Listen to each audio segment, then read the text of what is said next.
بسم اللہ الرحمن الرحیم۔ آپ نے انصار کو سیدنا انس بن مالک رضی اللہ عنہ کے گھر جمع فرمایا۔ مہاجرین کی تعداد 45 تھی۔ آپ مہاجرین اور انصار میں سے ایک ایک کو بلاتے گئے اور فرماتے گئے تم بھائی بھائی ہو۔ پھر ہوا یہ کہ یہ اخوت حقیقی اخوت سے بھی بڑھ گئی۔ اس موقع پر انصار نے جس فیاضی، ایثار اور میزبانی کا مظاہرہ کیا، انسانی تاریخ اس کی مثال پیش کرنے سے قاصر ہے۔ انصار نے مہاجر بھائیوں کی حیثیت مہمانوں کی نہ رہنے دی، بلکہ انہیں اپنی جائیداد اور کاروبار میں برابر کا حصے دار بنا لیا۔ اس طرح مہاجرین بہت جلد اپنے پیروں پر کھڑے ہو گئے۔ مہاجرین سے یہ انصار کی محبت ہی کا نتیجہ تھا کہ انہوں نے نبی صلی اللہ علیہ وسلم پر اپنے کھجوروں کے باغات پیش کیے کہ آپ ان باغات کو ان کے اور مہاجرین کے درمیان تقسیم کر دیں۔ آپ نے انکار فرمایا تو انصار نے مہاجرین سے کہا، آپ لوگ کام کر دیا کریں، ہم پھلوں میں آپ لوگوں کو شریک کر لیں گے۔ آپ صلی اللہ علیہ وسلم نے اس تجویز کو پسند فرمایا۔ سیدنا سعد بن ربیع رضی اللہ عنہ بڑے مالدار انصاری تھے۔ انہوں نے اپنے مہاجر بھائی سیدنا عبد الرحمن بن عوف رضی اللہ عنہ سے کہا، میرا مال آدھا آدھا تقسیم کر لو، میری 2 بیویاں ہیں، دیکھو جو تمہیں پسند ہو مجھے بتلا دو، میں اسے طلاق دے دیتا ہوں، عدت گزر جائے تو اس سے شادی کر لینا۔ یہ سن کر سیدنا عبد الرحمن بن عوف رضی اللہ عنہ نے فرمایا، اللہ آپ کے اہل اور مال میں برکت دے، مجھے آپ بازار کا راستہ بتا دیں۔ انہوں نے بنو قینقاع کے بازار کا پتہ بتلا دیا۔ یہ بازار چلے گئے، محنت مزدوری کی، واپسی پر ان کے پاس کچھ فاضل پنیر اور گھی تھا۔ پھر تھوڑے ہی دن گزرے تھے کہ انہوں نے مال بھی کمایا اور ایک انصاری عورت سے شادی بھی کی۔ مدینے میں مسلمانوں کے علاوہ 2 اور جماعتیں بھی تھیں۔ یہ دونوں جماعتیں ہر لحاظ سے مسلمانوں سے مختلف تھیں۔ ان کا عقیدہ، دین، مصلحتیں، ضروریات، جذبات اور احساسات بالکل مسلمانوں کے خلاف تھے، اور یہ دونوں جماعتیں تھیں مشرکین اور یہود کی۔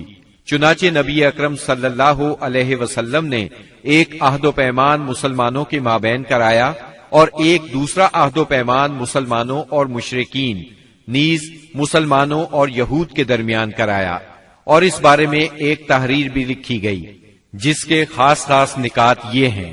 نمبر 1، قریش اور یثرب کے مومنین و مسلمین اور ان کے ماتحت ہو کر ان کے ساتھ ملنے والے اور جہاد کرنے والے بقیہ لوگوں سے الگ ایک امت ہیں۔ نمبر 2، ان کی دیت کی ادائیگی اور قیدی کی رہائی اہل ایمان کے درمیان سابق دستور کے مطابق ہوگی، اور یہ فدیے اور دیت میں اہل ایمان کی مدد کریں گے۔ نمبر 3، یہ لوگ مفسد، ظالم اور باغی کے خلاف ایک ہاتھ ہو کر اٹھیں گے، چاہے وہ ان کی اپنی اولاد ہی کیوں نہ ہو۔ نمبر 4، کوئی مومن کسی مومن کو کافر کے بدلے قتل نہیں کرے گا اور نہ کسی مومن کے خلاف کسی کافر کی مدد کرے گا۔ نمبر 5، اللہ کا ذمہ ایک ہے، لہذا ایک معمولی آدمی کا دیا ہوا ذمہ بھی سارے مسلمانوں پر لاگو ہوگا۔ نمبر 6، جو یہود مسلمانوں کے پیروکار ہو جائیں ان کی مدد کی جائے گی اور وہ دوسرے مسلمانوں کی طرح ہوں گے۔ نمبر 7، مسلمانوں کی صلح ایک ہوگی۔ نمبر 8، جو کسی مومن کو قصدن قتل کر دے اس سے قصاص لیا جائے گا، سوائے اس صورت کے کہ مقتول کے ولی راضی ہو جائیں، اور اہل ایمان پر ضروری ہے کہ سب قاتل کے خلاف اٹھ کھڑے ہوں۔ نمبر 9، کسی مومن کے لیے حلال نہیں کہ کسی ہنگامہ برپا کرنے والے یا بدعتی کی مدد کرے یا اسے ٹھکانہ مہیا کرے۔ نمبر 10، ان کے درمیان کسی بات میں اختلاف ہو تو اسے اللہ اور اس کے رسول کی طرف لوٹایا جائے گا۔ اس عہد و پیمان کے علاوہ نبی اکرم صلی اللہ علیہ وسلم نے مختلف اوقات اور موقعوں پر مسلمانوں سے اسلامی اخوت کا حق بھی بیان فرمایا۔ انہیں آپس میں تعاون، مدد، اتحاد و یگانگت، غم گساری اور خبر گیری کی ترغیب دی، یہاں تک کہ یہ اخوت تاریخ کی انتہائی بلندیوں تک پہنچ گئی۔ باقی رہے مشرکین تو ان کا معاملہ اور تھا۔ ان کی اکثریت اپنے سرداروں اور بڑوں سمیت مسلمان ہو چکی تھی، اور ان میں اتنی سخت نہیں تھی کہ مسلمانوں کے مقابلے میں کھڑے ہو سکیں، لہذا ان سے نبی اکرم صلی اللہ علیہ وسلم نے یہ عہد لیا کہ کوئی مشرک قریش کی جان و مال کو پناہ نہیں دے گا اور نہ کسی مومن کے آگے اس کی حفاظت کے لیے رکاوٹ بنے گا۔ اس عہد کے بعد ان کی طرف سے کوئی اندیشہ نہ رہا۔ باقی رہے یہود، تو ان کے ساتھ نبی اکرم صلی اللہ علیہ وسلم نے جو معاہدہ کیا اس کے خاص نکات یہ ہیں۔ نمبر 1، یہود مسلمانوں کے ساتھ ایک امت ہوں گے، ان کے لیے ان کا دین اور مسلمانوں کے لیے مسلمانوں کا دین ہوگا، ان کے ذمے ان کا خرچ ہوگا اور مسلمانوں کے ذمے مسلمانوں کا خرچ ہوگا۔ نمبر 2، جو طاقت اس معاہدے کے کسی بھی فریق سے جنگ کرے گی یا یثرب پر حملہ کرے گی، سب آپس میں اس کے خلاف تعاون کریں گے اور ہر ایک اپنی جانب کا دفاع کرے گا۔ نمبر 3، اس معاہدے کے شرکاء کے درمیان خیر خواہی، خیر اندیشی اور نیکوکاری کے تعلقات ہوں گے، گناہ کے نہیں۔ نمبر 4، آدمی اپنے حلیف کے جرم میں نہیں پکڑا جائے گا۔ نمبر 5، مظلوم کی مدد کی جائے گی۔ نمبر 6، جب تک جنگ برپا رہے گی یہود بھی مسلمانوں کے ساتھ خرچ برداشت کریں گے۔ نمبر 7، اس معاہدے کے شرکاء پر یثرب میں ہنگامہ آرائی اور کشت و خون حرام ہوگا۔ نمبر 8، اگر ان میں کوئی ہنگامہ یا جھگڑا برپا ہو جائے تو اس کا فیصلہ اللہ اور اس کے رسول کریں گے۔ نمبر 9، قریش اور ان کے مددگاروں کو پناہ نہیں دی جائے گی۔ نمبر 10، یہ معاہدہ کسی ظالم یا مجرم کے لیے آڑ نہیں بنے گا۔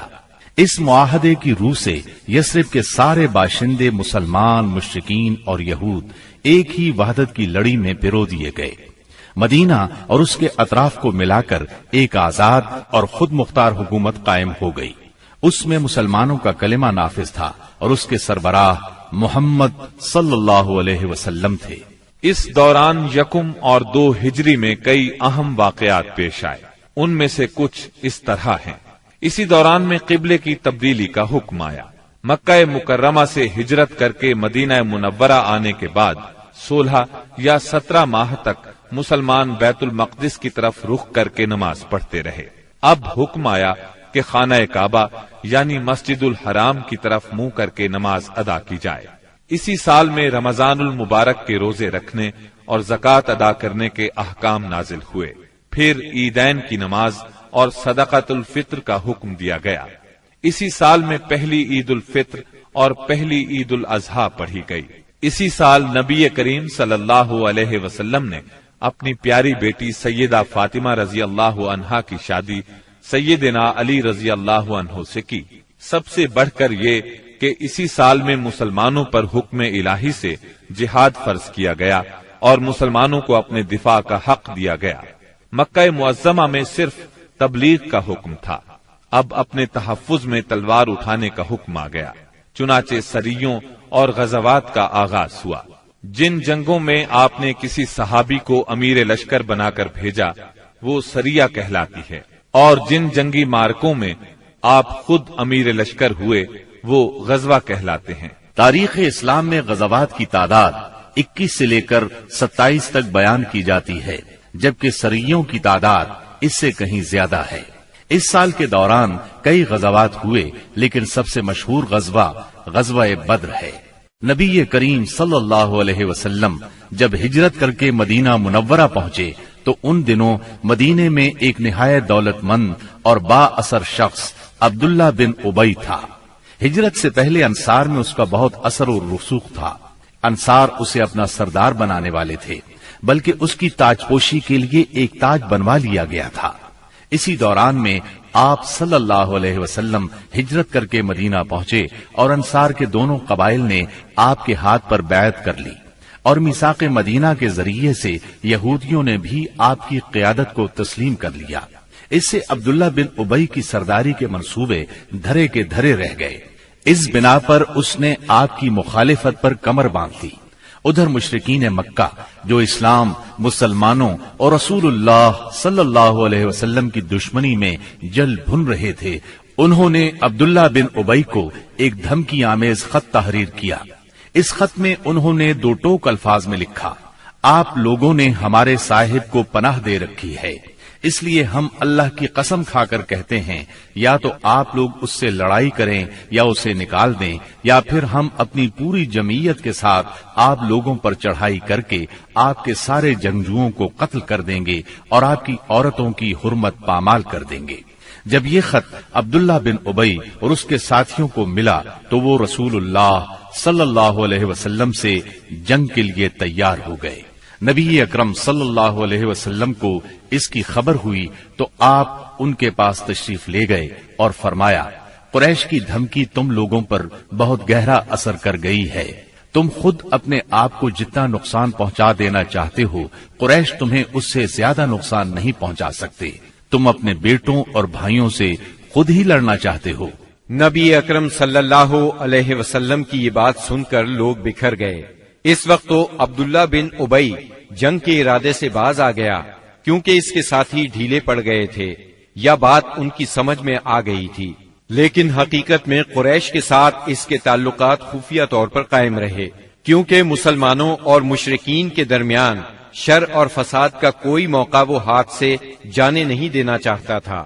پھر اس نے اپنے ساتھ یہود کو بھی ملا رکھا تھا تاکہ اس معاملے میں ان سے بھی مدد حاصل کرے، لیکن وہ تو نبی صلی اللہ علیہ وسلم کی حکمت تھی جو رہ رہ کر شر و فساد کی آگ کو بجھا دیتی تھی۔ مسلمانوں کی ہجرت اور مدینے میں ان کی کامیابی سے کفار مکہ بہت تل ملا رہے تھے اور مدینے پر چڑھائی کے بہانے ڈھونڈ رہے تھے۔ رسول اللہ صلی اللہ علیہ وسلم کے بڑھتے ہوئے اقتدار اور اسلام کی اشاعت نے مکہ میں ابو جہل اور ابو سفیان کو سخت بے چین کر دیا تھا۔ یہی کیفیت مدینے میں عبداللہ بن ابی کی تھی۔ اس نے قریش کے حوصلے بڑھائے اور انہیں یقین دہانی کرائی کہ اگر تم نے مدینے پر دھاوا بولا تو یہودی تمہارا ساتھ دیں گے۔ مسلمان جب سے مدینہ آئے تھے خطرات بڑھتے جا رہے تھے اور ان کے سروں پر منڈلا رہے تھے۔ یہی وجہ تھی کہ مسلمانوں نے راتوں کو جاگ جاگ کر مدینے کا پہرا دیا۔ ادھر قریش نے مدینے کو تباہ و برباد کرنے کا ارادہ کر لیا۔ اس غرض کے لیے انہوں نے کئی قبائل کو اپنا ہم نوا بنا لیا۔ چنانچہ جب نبی صلی اللہ علیہ وسلم کو خبر ہوئی تو آپ نے 2 تدابیر اختیار کی۔ پہلی یہ کہ قریش کی شامی تجارت بند کر دی جائے تاکہ وہ مجبور ہو کر مدینے پر حملہ آور ہونے کا ارادہ ترک کر دیں۔ دوسرے یہ کہ مدینے کے آس پاس کے قبیلوں سے امن و امان کا معاہدہ کیا جائے تاکہ قریش جنگ مسلط کریں تو انہیں غیر جانبدار رکھا جا سکے۔ جب اللہ تعالی کی طرف سے جہاد اور قتال کی اجازت دی گئی تو رسول اللہ صلی اللہ علیہ وسلم نے کئی ایک سرایہ بھیجے اور غزوات میں حصہ لیا۔ ان کی مختصر تفصیل کچھ یوں ہے۔ اس سلسلے میں پہلا سریہ جو رسول اللہ صلی اللہ علیہ وسلم نے بھیجا وہ سریہ سیف البحر کہلاتا ہے۔ اسے آپ نے رمضان 1 ہجری بمطابق مارچ 623 عیسوی میں بھیجا اور اپنے چچا سیدنا حمزہ بن عبد المطلب رضی اللہ عنہ کو اس سریے کا امیر بنایا اور 30 مہاجرین کو ان کے زیر کمان شام سے آنے والے ایک قریشی قافلے کا پتہ لگانے کے لیے روانہ فرمایا۔ اس قافلے میں 300 آدمی تھے جن میں ابو جہل بھی تھا۔ مسلمان عیس کے اطراف میں ساحل سمندر کے پاس پہنچے تو قافلے کا سامنا ہو گیا اور دونوں فریق جنگ کے لیے صف آرا ہو گئے۔ قریب تھا کہ جنگ ہو جاتی لیکن قبیلہ جوہینہ کے سردار نے بیچ بچاؤ کرا دیا۔ دونوں فریق واپس چلے گئے۔ یہ اسلامی تاریخ کا پہلا سریہ اور پہلا فوجی عمل تھا۔ اس کا جھنڈا سفید تھا اور یہ اسلامی تاریخ کا پہلا جھنڈا تھا۔ اس کے علم بردار سیدنا ابو مرصد کناز بن حسین غنوی رضی اللہ عنہ تھے۔ اس کے بعد پے در پے سریے روانہ کیے گئے۔ چنانچہ شوال 1 ہجری میں سیدنا عبیدہ بن حارث رضی اللہ عنہ کو 60 مہاجرین کے ساتھ بطن رابغ کی وادی میں بھیجا گیا۔ وہاں ابو سفیان سے سامنا ہوا جو 200 آدمیوں کے ساتھ تھا۔ دونوں طرف سے تیر چلے لیکن جنگ نہ ہوئی۔ پھر ذیقعد یکم ہجری میں سیدنا سعد بن ابی وقاص رضی اللہ عنہ کو 20 مہاجرین کے ساتھ خرار کی طرف بھیجا گیا، جو کہ جوفا کے قریب ایک مقام ہے، لیکن ان کا کسی سے سامنا نہ ہوا۔ اس کے بعد سفر 2 ہجری میں 70 مہاجرین کے ساتھ رسول اللہ صلی اللہ علیہ وسلم خود نکلے اور ابوا یا ودان تشریف لے گئے۔ مہم کا مقصد قریش کے ایک قافلے کی راہ روکنا تھا، لیکن کسی سے سامنا نہ ہوا۔ یہ پہلی مہم تھی جس میں رسول اللہ صلی اللہ علیہ وسلم بذات خود نکلے۔ اس کے بعد ربیع الاول 2 ہجری میں رسول اللہ صلی اللہ علیہ وسلم 200 صحابہ کے ساتھ روانہ ہوئے۔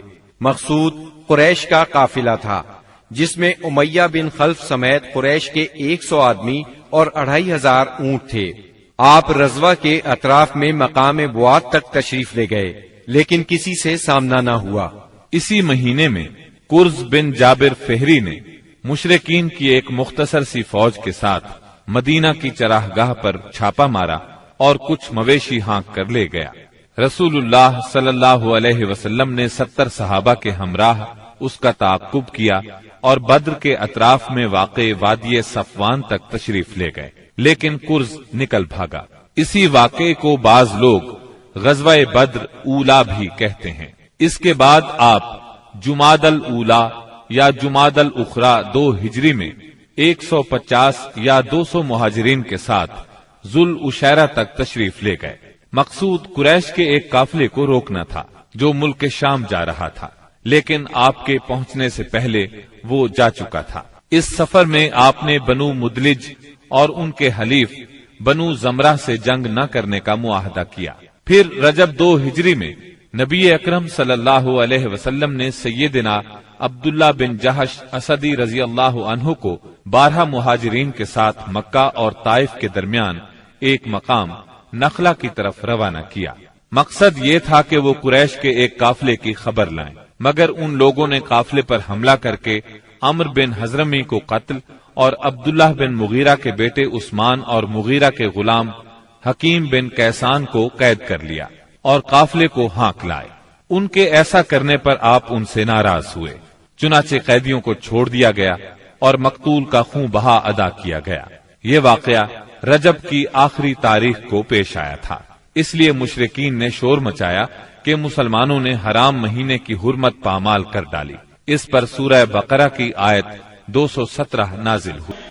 لوگ آپ سے حرام مہینے میں لڑائی کے بارے میں پوچھتے ہیں، آپ کہہ دیجئے اس میں جنگ کرنا بڑا گناہ ہے، اور اللہ کی راہ سے روکنا اور اس کے ساتھ کفر کرنا، مسجد حرام سے روکنا اور اس کے باشندوں کو وہاں سے نکالنا، یہ سب اللہ کے نزدیک اور زیادہ بڑا جرم ہے اور فتنہ قتل سے بڑھ کر ہے۔ یہ تھی جنگی نقل و حرکت جو مدینہ منورہ اور اس کے اطراف کے امن کی حفاظت کے لیے نبی صلی اللہ علیہ وسلم اور مسلمانوں نے قائم کر رکھی تھی۔ اس سے قریش کو یہ بتلانا بھی مقصود تھا کہ اگر وہ اپنے شر سے باز نہ آئے تو انجام برا ہوگا، لیکن وہ اپنی خودسری اور تکبر میں بڑھتے ہی چلے گئے۔ چنانچہ بدر کے میدان میں انہوں نے اس کی سزا پا لی اور جزا بہرحال گھاٹے ہی کی تھی۔ 17 رمضان 2 ہجری کو غزوہ بدر ہوا۔ یہ قریش اور مسلمانوں کے درمیان پہلا فیصلہ کن معرکہ تھا۔ اس کا سبب یہ ہوا کہ رسول اللہ صلی اللہ علیہ وسلم جس قافلے کے لیے ذوالعشیرہ تک تشریف لے گئے تھے اور وہ بچ کر شام چلا گیا تھا، آپ صلی اللہ علیہ وسلم اس کی طاق میں تھے اور اس کی خبر لانے کے لیے آپ نے شام کے مقام ہورا تک طلحہ بن عبید اللہ اور سعید بن زید رضی اللہ عنہما کو بھیجا۔ چنانچہ جیسے ہی یہ قافلہ وہاں سے گزرا، انہوں نے فوراً مدینہ منورہ خبر پہنچائی۔ اس قافلے میں اہل مکہ کی بڑی دولت تھی، یعنی 1000 اونٹ، جن پر کم از کم 262 کلو سونے کی مالیت کا سامان تھا، اور اس کی حفاظت کے لیے صرف 40 آدمی تھے۔ خبر ملتے ہی رسول اللہ صلی اللہ علیہ وسلم نے صحابہ کرام رضی اللہ عنہم کو نکلنے کی دعوت دی، تاہم نکلنا ضروری نہیں قرار دیا۔ چنانچہ اس دعوت پر 313، 314 یا 317 صحابہ نے لبیک کہا۔ ان میں 82 یا 83 یا پھر 86 مہاجرین تھے اور بقیہ انصار، اور پھر انصار میں سے 61 قبیلہ اوس سے تھے اور 170 قبیلہ خزرج سے تھے۔ انہوں نے مکمل تیاری بھی نہیں کی تھی۔ سواری میں صرف 2 گھوڑے، ایک سیدنا زبیر بن عوام اور دوسرا سیدنا مقداد بن اسود کندی کے پاس تھا، اور 70 اونٹ تھے۔ 8 یا 12 رمضان المبارک 2 ہجری کو یہ مختصر فوج لے کر رسول اللہ صلی اللہ علیہ وسلم مدینہ منورہ سے نکلے تو بدر منزل مقصود تھی۔ یہ مدینہ منورہ کے جنوب مغرب میں 155 کلومیٹر کے فاصلے پر واقع ہے۔ اسے ہر طرف سے بلند پہاڑوں نے گھیر رکھا ہے، زیادہ حصہ ریتلا ہے۔ ساحل سمندر یہاں سے قریباً 10 میل کے فاصلے پر ہے۔ یہاں پانی کا ایک چشمہ ہے اور ارد گرد باغات موجود ہیں۔ اس قافلے کے سالار ابو سفیان تھے، جو بہت ہوشیار اور چوکنے آدمی تھے۔ ہر آنے جانے والے سے مسلمانوں کی نقل و حرکت کے بارے میں معلوم کرتے رہتے تھے۔ ابھی وہ بدر سے کافی دور تھے کہ انہیں مسلمانوں کے نکلنے کا علم ہو گیا، چنانچہ انہوں نے فوراً قافلے کا رخ مغرب کی طرف پھیر کر ساحل کا راستہ پکڑ لیا اور بدر کا راستہ مکمل طور پر چھوڑ دیا۔ ساتھ ہی زمزم بن عمرو غفاری کو اجرت دے کر مکہ بھیجا کہ جس قدر جلد ممکن ہو انہیں مسلمانوں کے نکلنے کی اطلاع دے دیں۔ اس نے خبر پہنچائی تو اہل مکہ نہایت تیزی سے تیار ہوئے اور سب کے سب نکلے۔ ابو لہب کے سوا بڑوں میں سے کوئی پیچھے نہ رہا۔ آس پاس کے قبائل کے لوگ بھی ساتھ لے لیے۔ جب یہ لشکر مقام جحفہ پر پہنچا تو ابو سفیان کا پیغام ملا۔ اس میں اس نے اپنے بچ نکلنے کی اطلاع دی تھی اور یہ مطالبہ کیا تھا کہ مکہ واپس پلٹ جائیں۔ چنانچہ لوگوں نے واپسی کا ارادہ کر لیا، مگر ابو جہل نے اپنے تکبر اور اکڑ کی وجہ سے واپس جانے سے انکار کر دیا۔ قریش کی فوج میں 1000 آدمی تھے، جن کے پاس 100 گھوڑے اور 600 زرہیں تھی اور اونٹ کثرت سے تھے۔ ایک طرف انہیں اپنی کثرت پر ناز اور ساز و سامان پر فخر تھا، تو دوسری طرف نبی کریم صلی اللہ علیہ وسلم عز و انکسار سے اللہ کی بارگاہ میں ہاتھ پھیلائے دعا کر رہے تھے۔ آپ کی دعا کے الفاظ یہ تھے: اے باری تعالی، اگر مسلمانوں کی یہ مٹھی بھر جماعت ہلاک ہو گئی تو روئے زمین پر کبھی تیری عبادت نہ کی جائے گی۔ اے اللہ، اگر تو چاہے تو آج کے بعد کبھی تیری عبادت نہ کی جائے۔ آپ نے خوب تضرع اور خلوص سے دعا کی، یہاں تک کہ آپ کی چادر آپ کے کندھوں سے گر گئی۔ سیدنا ابو بکر رضی اللہ عنہ نے چادر درست کی اور عرض کیا: اے اللہ کے رسول، بس کریں۔ آپ نے اپنے رب سے جی بھر کے دعا فرما لی۔ دونوں لشکر آمنے سامنے آئے تو سب سے پہلے مشرکین میں سے بہترین سالار عتبہ، شیبہ اور ولید بن عتبہ میدان میں نکلے۔ عتبہ اور شیبہ ربیہ کے بیٹے تھے۔ انہوں نے للکار کر کہا: آؤ، تم میں سے کون ہمارے مقابلے پر آتا ہے؟ مقابلے کے لیے انصار کے 3 جوان نکلے، ایک اوف، دوسرے معوذ، یہ دونوں حارث کے بیٹے تھے، تیسرے عبداللہ بن رواحہ رضی اللہ عنہم۔ قریشیوں نے کہا: تم کون لوگ ہو؟ انہوں نے کہا: ہم انصار کی ایک جماعت ہیں۔ قریشیوں نے کہا: آپ لوگ شریف مد مقابل ہیں، لیکن ہمیں آپ سے سروکار نہیں، ہم تو اپنے چچیرے بھائیوں کو چاہتے ہیں۔ پھر ان کے منادی نے آواز لگائی: محمد، ہمارے پاس ہماری قوم کے ہمسروں کو بھیجو۔ رسول اللہ صلی اللہ علیہ وسلم نے فرمایا: عبیدہ بن حارث اٹھو، حمزہ اٹھو، علی اٹھو۔ جب یہ لوگ اٹھے اور قریشیوں کے قریب پہنچے تو انہوں نے پوچھا: آپ کون لوگ ہیں؟ انہوں نے اپنا تعارف کرایا۔ قریشیوں نے کہا: آپ لوگ شریف مد مقابل ہیں۔ اس کے بعد مارکہ آرائی ہوئی۔ سیدنا عبیدہ بن حارث نے عتبہ بن ربیہ سے مقابلہ کیا، سیدنا حمزہ نے شیبہ سے اور سیدنا علی نے ولید سے۔ سیدنا حمزہ اور سیدنا علی نے اپنے اپنے مد مقابل کو جھٹ مار لیا، لیکن عبیدہ بن حارث اور ان کے مد مقابل کے درمیان ایک ایک وار کا تبادلہ ہوا اور دونوں میں سے ہر ایک نے دوسرے کو گہرا زخم لگایا۔ اتنے میں سیدنا علی اور سیدنا حمزہ اپنے اپنے شکار سے فارغ ہو کر آ گئے۔ آتے ہی عتبہ پر ٹوٹ پڑے، اس کا کام تمام کیا اور سیدنا عبیدہ کو اٹھا لائے۔ ان کا پاؤں کٹ گیا تھا اور آواز بند ہو گئی تھی، جو مسلسل بند ہی رہی، یہاں تک کہ جنگ کے 4 یا 5ویں دن جب مسلمان مدینے سے واپس ہوتے ہوئے